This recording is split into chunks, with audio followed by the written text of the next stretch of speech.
नमस्कार दोस्तों। तो मेरा नाम अतुल है और मैं यहाँ पे एक CSS ट्यूटोरियल्स की सीरीज बना रहा हूँ। तो उस सीरीज का ये फर्स्ट वीडियो है, इंट्रोडक्शन।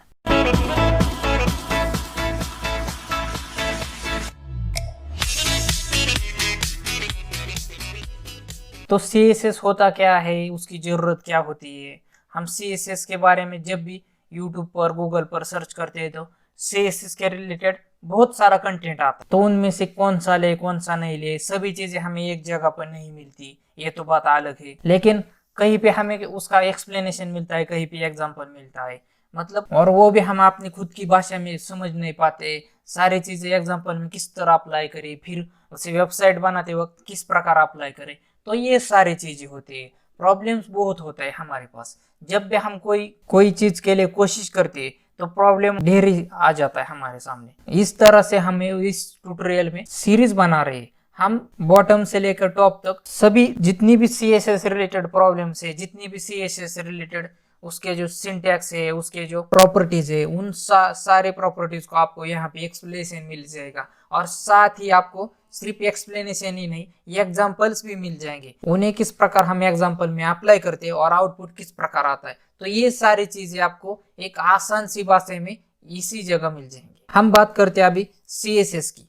तो CSS के हम यहाँ ट्यूटोरियल में बनाने जा रहे हैं। CSS के टाइप्स हो, मेन टाइप्स हो, किस प्रकार अप्लाई करते हैं, फिर हम उसके कमेंट्स देखेंगे। फिर हम बात करते हैं फॉन्ट्स की। तो फॉन्ट्स के अंदर कौन से फॉन्ट्स आते हैं, तो फॉन्ट्स के अंदर कौन से फॉन्ट्स आते हैं। हम अभी बात करते हैं टेक्स्ट की। तो टेक्स्ट अलाइन क्या है, टेक्स्ट साइज कैसे लगाए, तो टेक्स्ट कलर कैसे लगाए। तो ये सारी चीजें हमने यहाँ पे एक अपना खुद का ही चैनल का यहाँ पे सिलेबस डिजाइन किया है। हमने ये सारी चीजें हम डिजाइन करी। हमने यहाँ पे फॉन्ट्स के अंदर उसकी क्या प्रॉपर्टीज आती है, टेक्स्ट के अंदर कौन सी प्रॉपर्टीज आती है, लिंक्स को हम हाइपर लिंक्स कहते हैं, उसके अंदर कौन सी प्रॉपर्टीज आती है। बैकग्राउंड सिर्फ हमको यही पता है कि बैकग्राउंड सिर्फ बैकग्राउंड कलर के लिए होता है, लेकिन नहीं दोस्तों, ये बैकग्राउंड के अंदर भी बहुत सी प्रॉपर्टी आती है। तो उसके लिए भी हमने एक सेपरेट मॉड्यूल डिजाइन किया है। तो हमने यूनिट के लिए किया है, हमने पोजीशन के लिए किया है, हम सूडो क्लासेस के लिए लेंगे, सूडो एलिमेंट्स क्या लेंगे। तो यहाँ पे सूडो क्लासेस और सूडो एलिमेंट्स में क्या डिफरेंस होता है, तो ये सारी चीजें हम यहाँ पे कवर्स करेंगे। वहाँ और भी हम बहुत सारी चीजें यहाँ पे कवर करेंगे। अभी एक ही वीडियो में हम सारी चीजें यहाँ पे नहीं बता सकते। तो इस प्रकार से ये सारी चीजें यहाँ पे होंगी। तो हम पहले तो ये देखेंगे कि CSS होता क्या है और इसकी जरूरत क्यों होती है और इसके बिना वेबसाइट किस प्रकार दिखता है। तो ये तो बात हम यहाँ पे क्लियर कर देंगे आज इस वीडियो में। तो यहाँ पे देखें, तो यहाँ पे आपको एक स्क्रीन पे एक CSS दिख रहा है। यहाँ पे मैंने एक कैपिटल CSS लिखा है। तो इसका मतलब क्या होता है, इसका फुल फॉर्म क्या होता है।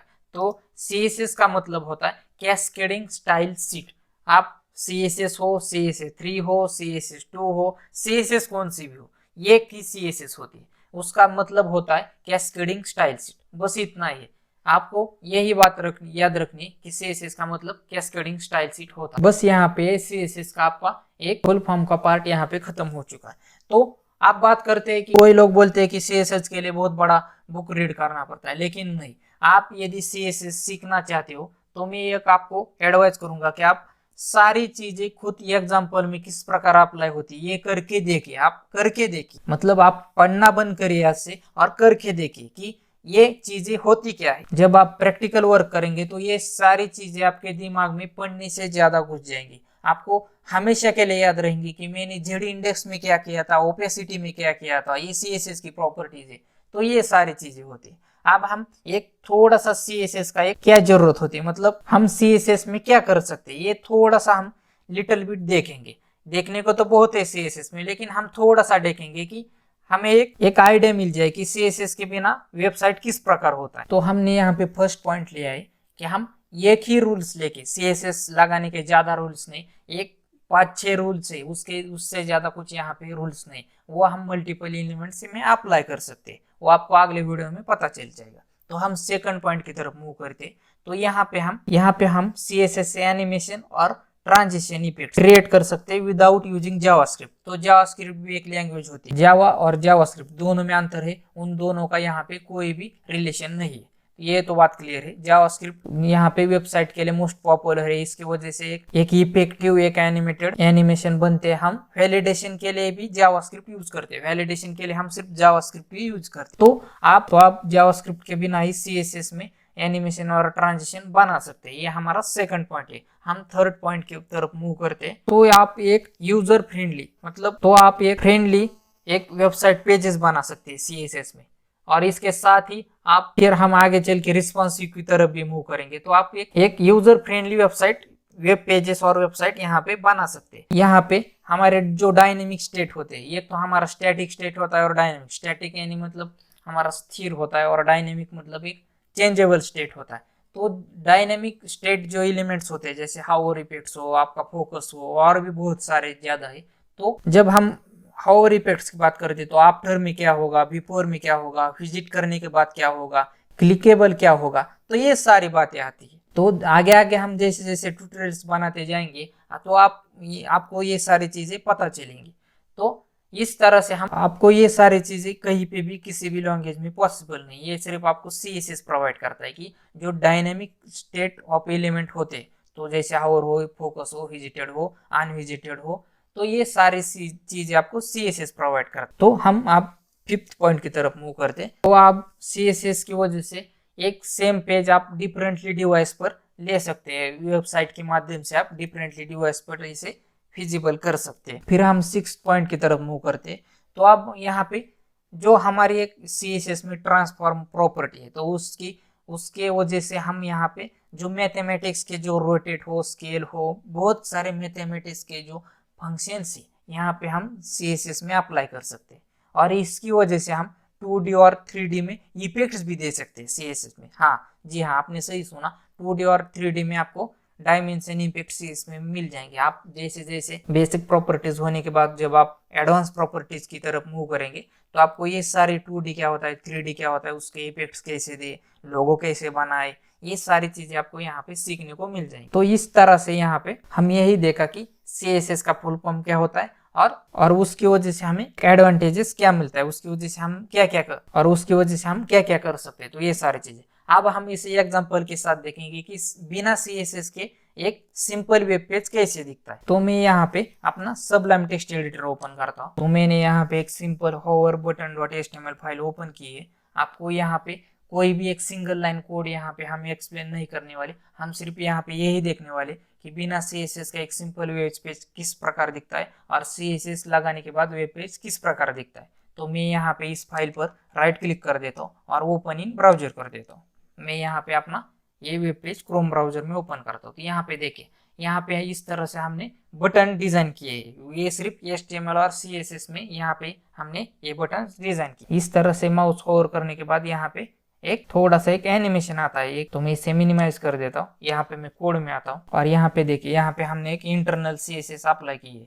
तो मैं इस स्टाइल टैग को, जो अपने इंटरनल CSS हम HTML के हेड टैग के अंदर स्टाइल टैग में देते, तो मैं इस स्टाइल टैग को यहाँ से कट कर देता हूँ और मैं इस फाइल को सेव कर देता हूँ। यहाँ पे हमारे सिर्फ हेड टैग के अंदर सिर्फ टाइटल है, हमने अभी इंटरनल CSS अप्लाई नहीं कर दी। तो यहाँ हमारे पास सिर्फ HTML का कोड है। मैं इसे जो आपने क्रोम ब्राउजर को ओपन कर देता हूँ, ये हमारा पहले वाला आउटपुट है। मैं यहाँ पे रिफ्रेश कर देता हूँ। तो यहाँ पे देख सकते हैं आप, अभी कोई भी बैकग्राउंड कलर नहीं, कोई भी बटन्स नहीं दिखाई दे रहे, कोई भी एनिमेशन यहाँ पे नहीं दिखाई दे रहा। तो इस प्रकार से सिर्फ HTML लगाने के बाद हमारा जो फाइनल आउटपुट होता है वो इस प्रकार से हमें नजर आता है। तो कोडिंग में यहाँ पे देखे सिर्फ HTML है, तो ब्राउजर में हमारे सामने इस तरह से नजर आ रहा है। अब मैं इसे Ctrl+Z कर देता हूँ। जो अपनी पुरानी CSS थी, जो इंटरनल CSS अप्लाई कर दी थी, उसे मैंने अंडू कर दिया। तो यहाँ पे हमने एक सिंपली एक CSS अप्लाई कर दिए।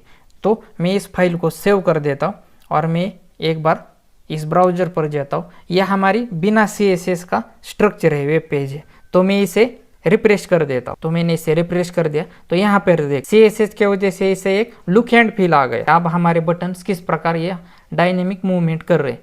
तो हम सिर्फ HTML में एक स्ट्रक्चर बना सकते हैं, CSS में हम उसे लुक एंड फील एक एनिमेशन दे सकते हैं। तो ये CSS का इंपॉर्टेंस रूल होता है। और HTML सिर्फ एक स्ट्रक्चर हमें प्रोवाइड करता है, और CSS की वजह से हम उसे कलरिंग दे सकते हैं, हम उसे जितना चाहे उतना अपनी तरफ से एनिमेटेड बना सकते हैं। एक यूजर को हम वेबसाइट का हम लुक एंड फील दे सकते हैं। तो ये CSS की मदद से होता है। तो ये सारी बातें हैं। आज हमने यही देखा कि CSS होता क्या है, उसका फुल फॉर्म क्या होता है, उसके हमें जरूरत क्यों होती है, उसके बिना हमारा वेब पेज किस प्रकार नजर आता है, और उसे लगाने के बाद हमारा वेब पेज किस प्रकार नजर आता है।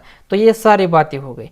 तो आप ये हमारा CSS ट्यूटोरियल का पहला वीडियो है। इसमें हमने सिर्फ हमारा CSS ट्यूटोरियल की इंट्रोडक्शन दी है। जैसे जैसे हम आगे आगे जाएंगे तो आपको इस CSS ट्यूटोरियल्स में सारी आपको CSS से रिलेटेड आपका जो भी प्रॉब्लम हो, जितने भी कन्फ्यूजन हो, वो आपके कन्फ्यूजन हमारे इस ट्यूटोरियल की सीरीज में आपके सॉल्व होंगे। और आपका कोई भी प्रॉब्लम हो आप कमेंट बॉक्स में कमेंट कर दीजिए, नहीं तो हमारे आपका मेल आईडी पे हम मेल कर सकते हैं। लाइक करिए, आपको अच्छे लगते हो वीडियोस, आपका कुछ नहीं जाता, मेरा उत्साह बढ़ जाता है। सब्सक्राइब करके बेल आइकन हिट नहीं किया तो वीडियो छूट जाएगा। बड़ी जबरदस्त लर्निंग वीडियो सीरीज है। कमेंट बॉक्स में खुलकर बोलिए आपको किस किस तरह के लर्निंग ट्यूटोरियल्स चाहिए। इस वीडियो में मेरे साथ अंत तक जुड़े रहने के लिए आप सबका प्रेम पूर्वक बहुत बहुत धन्यवाद।